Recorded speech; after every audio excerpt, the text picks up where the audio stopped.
Mantan anggota Blink, Syifa Aziza, baru saja melangsungkan pernikahan pada Sabtu, tanggal 18 Juni tahun 2022, dilansir dari kompas.com.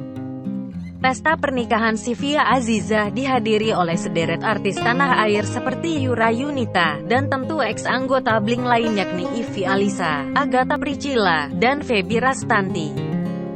Febi terlihat membagikan banyak momen melalui Instagram story-nya saat menghadiri pesta pernikahan Syifa Aziza.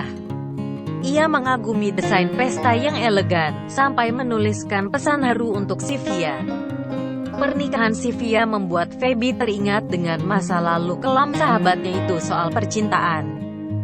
Febi terharu, karena Syifa akhirnya bisa menemukan sosok pria pendamping hidupnya. Sebagai informasi, Syifa Aziza sempat membuka kehidupan asmaranya pada 2021 lalu saat hadir di YouTube NZ Storia.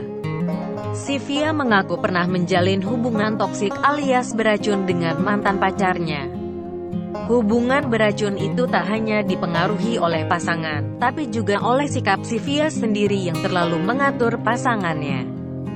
Diketahui, Syifa Aziza menikah dengan seorang pria non-selebriti pada Sabtu, tanggal 18 Juni tahun 2022. Pernikahan itu dilakukan dengan adat Minang.